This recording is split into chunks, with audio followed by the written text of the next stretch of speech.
Sometimes the most productive thing you can do is relax. And on today's show, I am joined by my guest, Dr. Jen Fraboni, as we talk about stress as an entrepreneur. Hey, I'm Amanda, and welcome to the Best Damn Coach podcast, where I will teach you how to coach yourself, how to coach your clients, and how to run your coaching business. The number one goal of this show, though, is to help you be the best damn coach you can be so your clients go out and tell the world about you. So let's do the damn thing.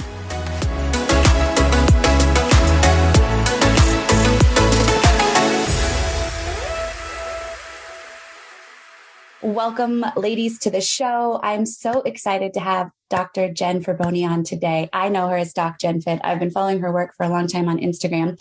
And we had the luxury of coming together and meeting at a mutually exclusive colleagues event, Selena Sue. I always talk about her massive connectedness. And I'm so excited to have you today. So thanks for joining us. Yeah, thank you for having me. Yeah. One of the things that I think unites us both is just our ability to help women kind of understand themselves, understand their body. I come from a CrossFit background, lifelong athlete in no similar ways, but I'd love for you to share kind of your background and how you ended up in the spot you're currently at. Yeah, wild story. I had no idea that I would be doing what I'm doing at all. So brief background, I did gymnastics for 9 years, really fell in love with the body through that and started coaching and knew that there was just more that I wanted to find out about the body. I started teaching Pilates as well. But I'd always be like, but why am I modifying around pain? And what else could be a pain issue? And why am I taping an ankle? And there's just all these constant searches to understand the body on a deeper level. So it just led me down the path of physical therapy. And I decided, okay, that's it. I don't care about the loans. I don't care about all this stuff. Like, I know that that's what I want to do. So became a physical therapist. Actually, when I was in PT school, I kind of started to see this calisthenic community kind of growing online, moving your own body, using the bars outside, and coming from a gymnastics background, a Pilates background, where I'm only using my own body weight for most of my exercise. It was very fascinating to me. So I started posting my own stuff on Instagram, which was only for friends and family. My handle was Jen_ES_care, because that's how you phonetically say my maiden name. And at the time, one of the big pages on calisthenics reached out to me and was like, come train with us in Venice. And I was like, oh my gosh, he's reaching out to me. And went down and trained with them. And all of a sudden started to become really involved, started competing. He started posting me. I started getting followers. And then all of a sudden through PT school, it became this Instagram thing became a side hobby. I met incredible movers. I was able to grow this community of just inspiring others to move within their body, explore movement in that way. But it wasn't until I graduated PT school that I wanted people to know, I know a little bit more about the body rather than just handstands and cool things that I'm showing, but I can help you in yours. And so I changed my handle to Doc Jen Fit, started educating. A couple of years after that, I decided, I want a place for people to have better information than just hopefully randomly seeing my posts and crossing their fingers that it could actually work for them. So created online programs after that. And here we are today, created a whole new Jen.Health app and platform and access point for people to figure out the pains in their body and start to continue to learn. So it's been quite a journey to this point, and I'm very grateful for it all. So cool. It's very easy because, coaches follow this show, online, entrepreneurs, brick and mortar, business owners as well. But it's so easy to step in, especially into the space of Instagram or whatever social media platform, and look and say like, oh, it's an overnight success. Oh my gosh, look at her, right? And it's like, we want it fast. We want it now. We're high achievers. But as you walk us through your journey, it's very clear that these were all baby steps that were necessary for you to get to this place that you are. And this is just the beginning still, right? You have amazing things going. And I know you have even more of a vision, but it's really great to hear that for those listening. I think it shows that this is a process. Oh, yeah. I mean, Instagram, I guess I started it in like 2014 then with all the calisthenic and acro yoga journey. And here we are today, 2022. So it's been a transformation. It's been a time. I didn't even sell my first product until 2 years of pure education on Instagram. And when I say that to people too, like I had no asks in terms of click here, buy here, put your email. I didn't even have an email list. I had nothing until I said, you know what? I know that there's more, and I didn't know what I was doing, created a program, asked people if they would kind of share about this free challenge that I decided to do to launch into my program. And all of a sudden I had over 10,000 people on an email list because I made friends within the space who were willing to share with me, to collaborate with me, to share my free product, and was able to sell and launch a successful first product. But the time in relationships and the genuine connections that I built through that is what helped to really create and start the business online that I had.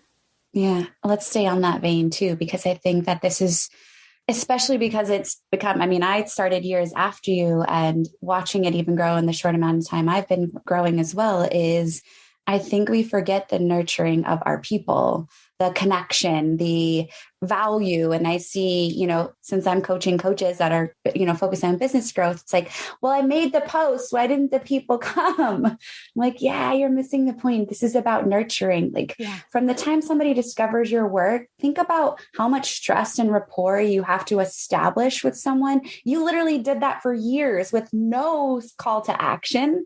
So can you speak to like maybe some words of advice for those that are just in this baby stages of like, what are some key things to building that connection and that trust factor? It's one thing to know you and like you. For me, from my perspective, it's another thing to trust and connect with someone.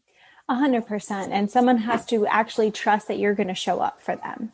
Because if they're going to buy your product, they want to know that however many touch points you have in it, are you going to really actually show up?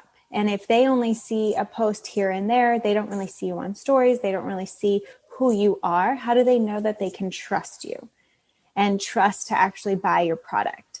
So, and I had to get out of my own way a lot for Instagram. When I first started, again, going through this calisthenic journey, I remember in the beginning, I would scroll back and I would see selfies of myself and all this kind of stuff. And then once people started following me, I cut all of that out because I was so afraid of people actually seeing me and having judgments. I already had enough judgment on myself. I didn't want anything from anyone else. So it was just look at what my body could do. Don't look at who I am. And I didn't talk on social media. I would do photo shoots and they would try to be in my face. And I'd be like, oh, wait, I'm not upside down yet. Like, don't take a photo of my face. I led through insecurity. And it wasn't until I was able to start breaking through that to show up, to really be who I am and be unafraid and unapologetic about who I am. I mean, I would look for the comment of someone who's like I still can remember a comment from that someone put on my boyfriend's page at the time who said, she has a nice body, but you could do so much better. And I said, see, that's why I won't show my face. That's why I don't want to show who I am.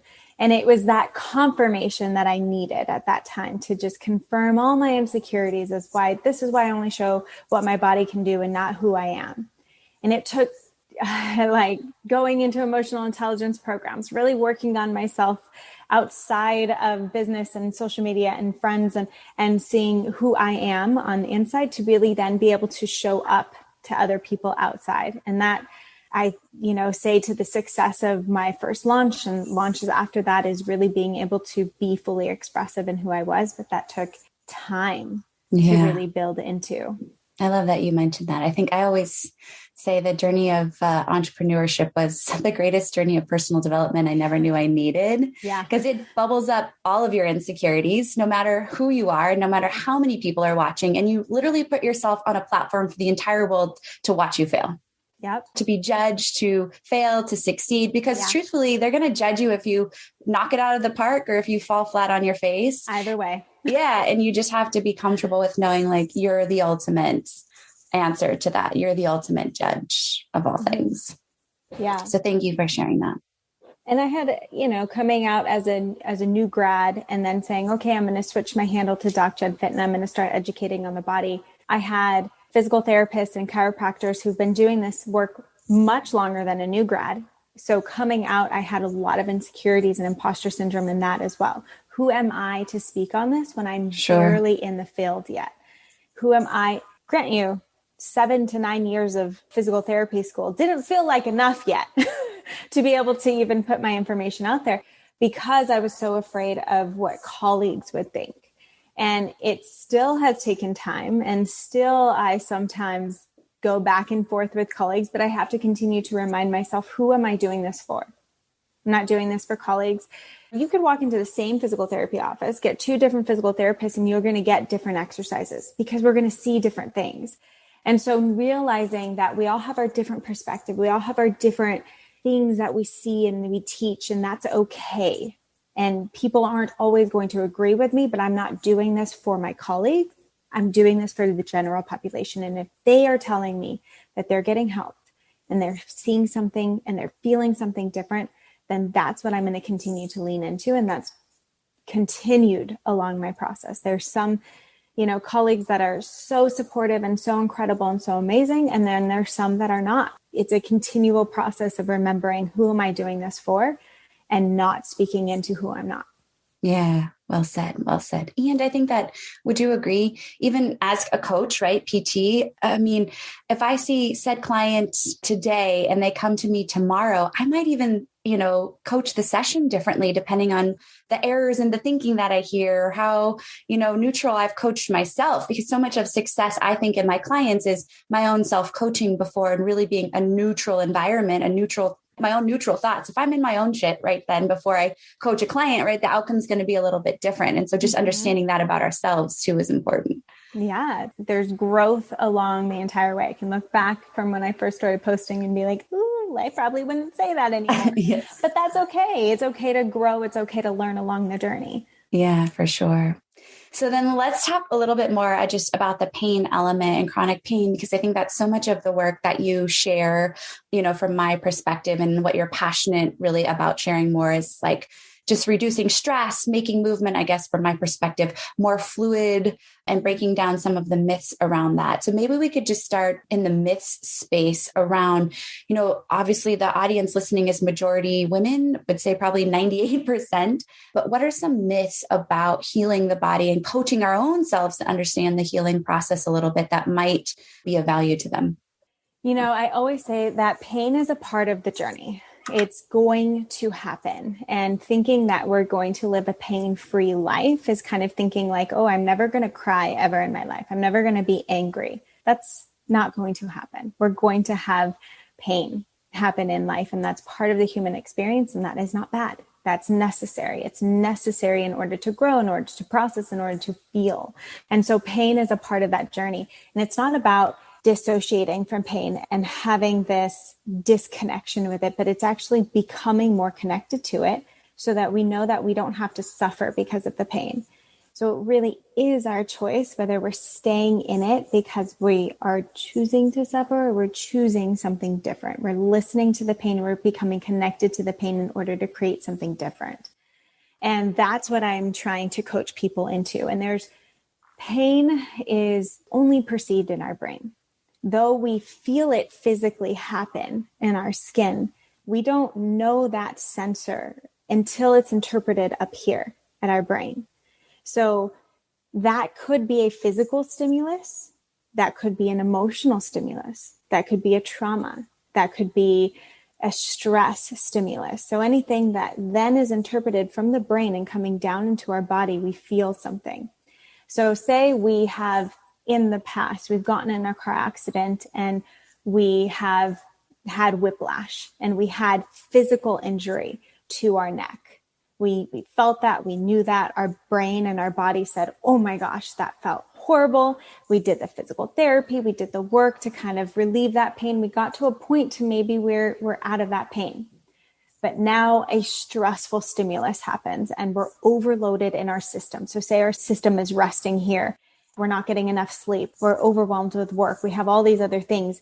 eventually we're spilling over in our system. And so our brain is then going to register and we're not going to be able to kind of combat some of those signals that are happening.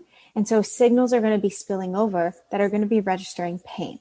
And those signals that kind of rest and aren't there, we're not listening to, we don't feel all so often, are all of a sudden magnified. And we feel the neck pain again. And we think, oh my God, I just did all these neck stuff. Like, how is this back? I didn't get in a car accident. No physical injury happened. Why is my neck hurting? And then we become afraid to move. But the reality is it's not always physical, especially if it is a consistent and reoccurrent pain that continues to happen within the body. Majority of that is your body signaling that's just saying something is overloaded. So whether that is that maybe you aren't moving as much, maybe you're neglecting some stretching, some down regulation, maybe you're neglecting lifting and being strong in your body, but maybe you're neglecting sleep. Maybe you're neglecting breath work and how you're down regulating your system when it comes to stress. Maybe you're not putting great nutrients in your body and your body's very inflamed and tight. Maybe we're not getting enough water. We're not getting enough hugs and love. All of these things kind of help to decrease that stress and that overload that's happening in the system. We have patients that back pain for years. All of a sudden you get them to breathe a little bit differently, zero back pain. And that isn't because of a certain movement pattern. That isn't because of some crazy mobility exercise that you needed to do. That's literally because you changed the response in your brain. And so if we can start to change those responses, we could start to power up our battery. Like it's kind of like your computer's running on 1 to 2% and you're expecting to do all these things and it's kind of glitching. Well, it's your body. It's kind of glitching and it's seeing all these pain signals if we're not putting in enough fuel to actually provide our body to run properly. So pain it's just multifactorial. There's never one exercise that's the perfect exercise. There's never one thing that's the perfect thing. However, when we start to look at what am I neglecting in my life, what can I add in, we can realize that we really start to decrease and downregulate those sensors of pain. Mm-hmm. So as I'm hearing you talk, obviously I'm quite like-minded and I'm thinking about the people I've served, in my journey in the health side. And, something that often comes up is, we love immediate gratification. We're like, my elbow hurts, fix my elbow, my belly hurts. Like, tell me what's happening inside of my belly. Right. And we don't want to slow down to speed up. And it feels like, let's just hit the surface. Like, let's just focus on that surface level stuff. So what do you say? This is not an easy answer. First off, I know for me, it's big picture cultural. We've painted ourselves into a corner.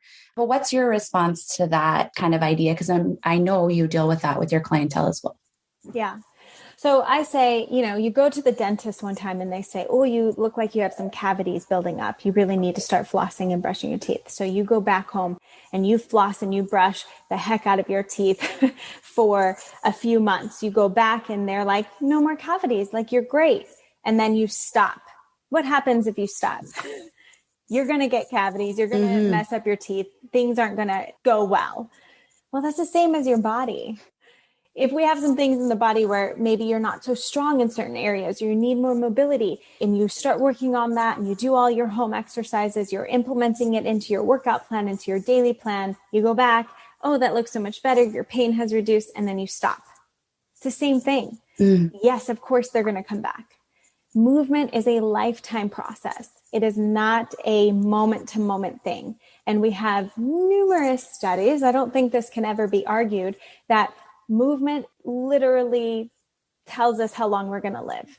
The more that you move, the longer you live. The less that you move, you don't live as long. It's a part of longevity.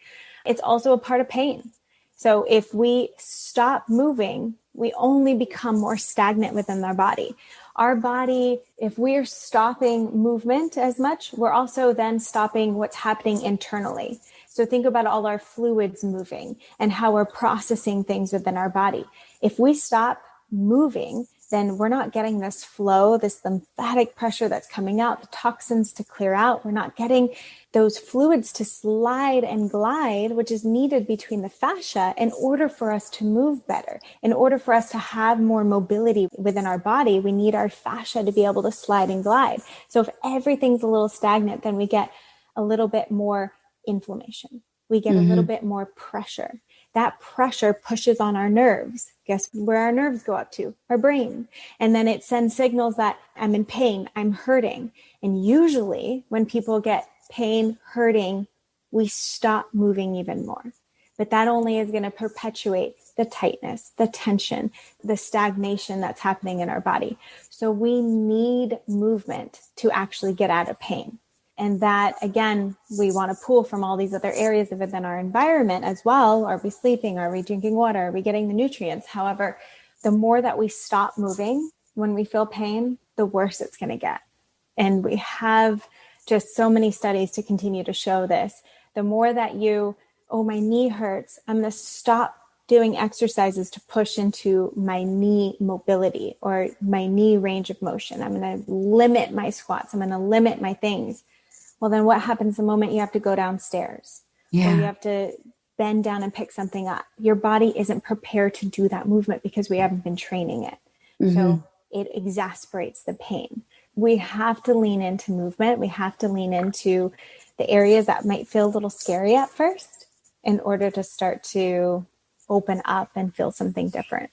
My dad's 72 and I borrowed something he's always told me. I don't know who he heard it from, but he's always told me since I was young is that motion is lotion. Yes. And so he's been an example of that my whole life. And he's 72. My mom's 67. She CrossFits with me at her level. And though I think it's a cultural installation we've had because of past medical beliefs that it's like pain, sit still, don't move. Yep. And so now we're having to chip away at that belief structure as far as medical. And so I love that you mentioned that over and over is that motion is key to the other side of living pain-free and feeling strength.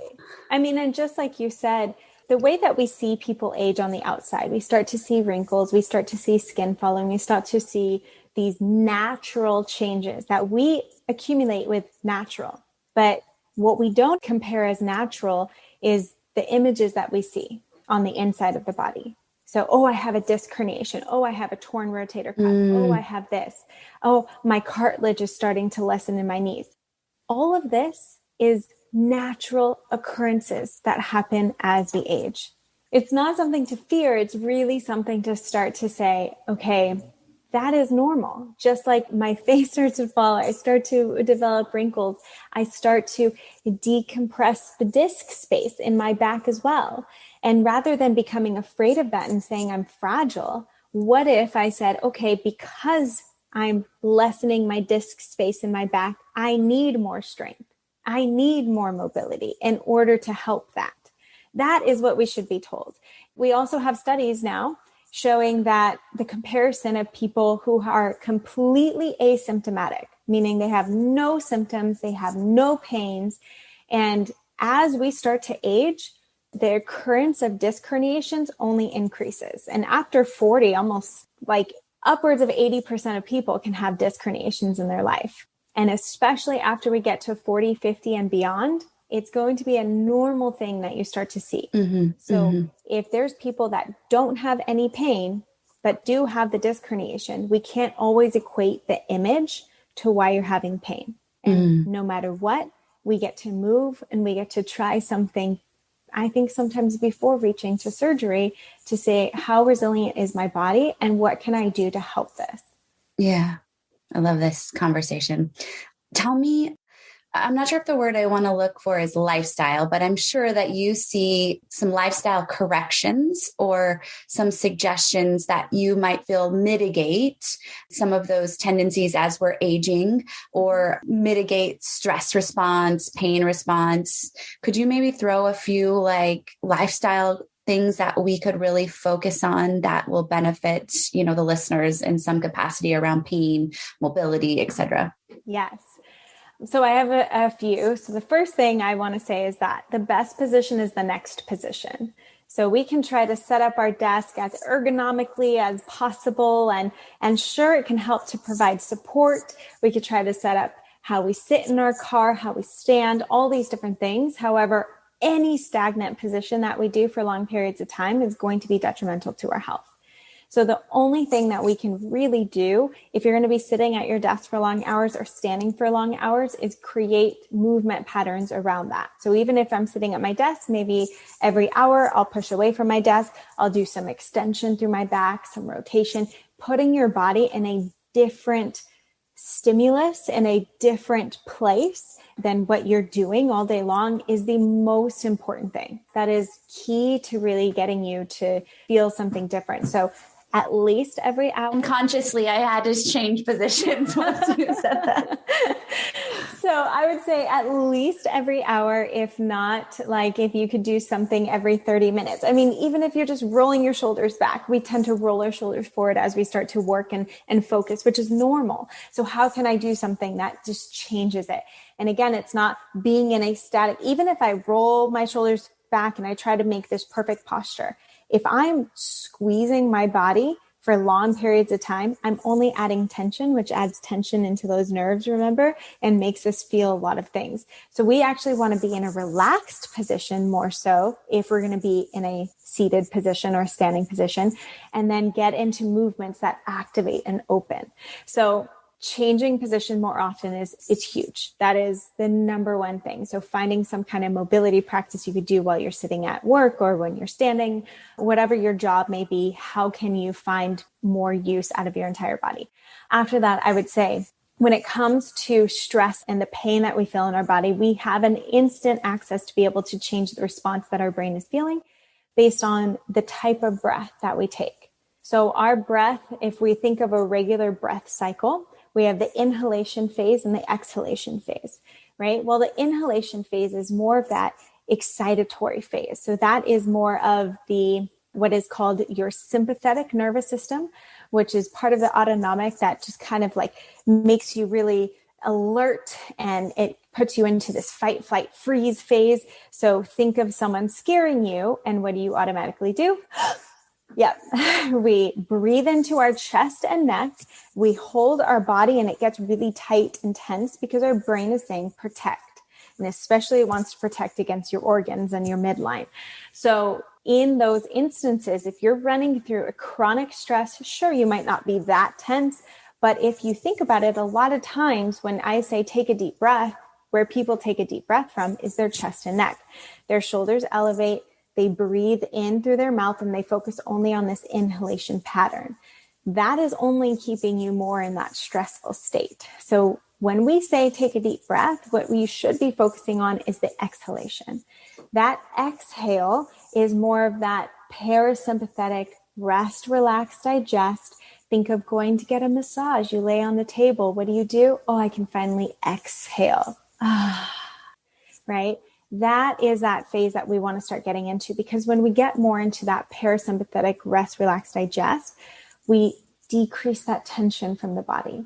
Now we're not so tense and tight. We're not putting so much pressure on those nerves. We're not telling the brain it needs to go and fight something. We're telling the brain we're safe, we're relaxed. You don't need to protect me. I'm good. So we automatically start changing those pain signals that are happening. So I like to just take the hands and actually place them around the low rib cage. So rather than placing a hand on the chest and a hand on the belly, hand on the low rib cage, because this is where our diaphragm rests. It rests underneath the rib cage. And so if I can start to get that diaphragm to go into that full pumping, I need to expand that rib cage. So if I think of, you almost like to do a little squeeze on the rib cage, take a slow inhale through the nose and feel that rib cage open up. Because rather than getting a vertical pattern into our neck, we actually want to relax those shoulders. So doing it in front of a mirror at first is really, really helpful for people too. Like is your neck automatically turning on? Are your shoulders elevating when you breathe in? So you should breathe in and feel your hands expand. And then as you breathe out, you want to feel your hands start to come together. And I like to say, do a slow exhale as if you're blowing out 100 candles. And you're not trying to go as fast as possible or forceful as possible. You're trying to go as long as possible. So you really want a long, slow exhale. When we increase that exhale, decrease that inhale, we're going to automatically start tapping into that rest, relax, digest, that parasympathetic system. These kind of breath patterns too can also help, because we're getting that diaphragm to move and pump. We're actually going to pump our intestines too. So say you suffer a lot of bloating or indigestion, or you feel really constricted in your belly, just getting that diaphragm pumping can help to move things through in your intestines as well. Because again, rest, digest, that's also a part of it in that system. So getting into that breath state. And even if you were to do 5 slow breaths, sitting in your car before you go into the house where you know there's a lot of activity, you got to feed the dog and take care of your kids or do all this stuff, right? We already start thinking through the patterns of all the things that we have to do. So before even going into that, can I take 5 breaths before I go in? Can I take 5 breaths before I go into work? Can I do it at my desk? Can I do it when I'm stuck in traffic? Can I do 10 breaths before I fall asleep? Like, the more that we can start to, where can I add this into my day and how can I implement into my body? You're teaching your brain and your body where it can come back to and access on its own. So it's not just automatic, but you actually are volitionary, like you're going into it on your own. And you're creating the change in what you feel within your body. You're creating that decreased tension, and you have more control then on what you feel. Yeah. It's becoming your ultimate, like, best coach, which is at the end, I think, I'm sure you're passionate about that as well, is that knowing what your body needs and taking the space, making the space, not taking, but making the space to listen to it, which I think is in our culture with women, many women trying to balance a plate that's overflowing with a main dish and like 400 million side dishes spilling over. It's to create that space to not continue to ignore the pain, to ignore the stress, but asking it, like, what is it trying to tell me right now that I'm not listening to? Totally. We like to create big pain stories in our brain, which is common. And that is the number one thing I see from women is like, I have this pain. I don't have time for the pain. Da, da, da. But as I go through this, like, why the pain is bad and why I don't have time for the pain, I'm only dropping into that sympathetic level. So the more that you can say, okay, I hear you, pain. Thank you for alerting me. I think we get to thank the pain every time, because again, it's not a bad signal. It's something that's necessary and a part of the body. So if we can thank our body for feeling that, and then say, what do you need more of? Yeah. That's easy. important. Great. Yeah. So let's speak a little bit about where the listeners can connect with you. You also have a podcast. Tell us a little bit about that and some of the resources that might be available for them as well. Yeah. So actually during quarantine, my husband and I, who is also a doctor of physical therapy, we created the Optimal Body podcast, and we are coming up on our 200th episode, which is just so Congrats. wild. Thank you. And every Monday we do what we call a PT Pearl, which is like our little physical therapy pearl of wisdom. So this is just on a body part, or what people are talking about a diagnosis, which we've gone over disc herniations, rotator cuff, piriformis syndrome, sciatica, like you name it. We've gone over so many diagnoses in the body to help you in like 20 to 30 minutes easily understand, one, what the research is currently saying about it, and 2, what you can do to kind of help your body in those areas. So that's what we do on every Monday. Every Wednesday, we have a health expert in an area that we don't always know the best in, which is a lot of areas. So we have someone else to come on and talk about different health areas. Amazing. And I'm sure you can be found easily. And how about your programs? Tell us a little bit more about how to connect with those and where we can find you. Yeah, so we just launched the Jen.Health platform, which if you just type in Jen.Health, not .com, not anything else, Jen.Health, it's a super easy way to just be able to get into our platform, where we have you go in, you pick your pain area, you pick the area of your body that you're feeling you need the most work on. And we give you the latest Instagram videos that are easily there and already populated for you based on that pain area. There's also plans that you can go through. So whether it's a low back plan, a knee plan, it takes you through a day by day process. And each day I made sure it's not more than 10 to 15 minutes. So it's like easy to get your mobility in. It's easy to get your stability and your breath work, like all these different things. We also have where you can just search within the app. So whether you want to type in neck pain or back pain or whatever, it will populate all these different exercises and things for you. So we're trying to make this platform as easy as possible, as pinpointed to what you need within your body as possible. And it's just an easy way to be able to follow a program and actually start to get help. And I do pop in with lives twice a month as well, so that I can help to answer questions of what people are going through, and you don't feel so alone. I think that's the main thing. A lot of people reach out to me, I'm fit, I'm healthy, but I've been having this pain forever.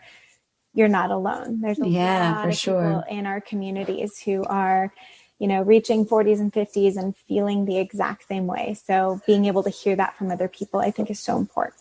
Yeah, I agree. Well, thank you so much for making a space to be with us. Everything that she shared will be in the show notes, so you can connect with her, listen to the podcast. I'm so honored to have you. So thank you for sharing your wisdom. Yeah, thank you for having me. Every week, I put my heart and soul into this podcast to bring you value and to help you grow as a person and as a coach. And one of the ways, very simple ways you can return that favor is by leaving us a review. So if you haven't left us a review, head on over to Apple or Spotify, leave us a review, let us know how we're doing, let us know what content you love and which content pieces are really speaking to you now.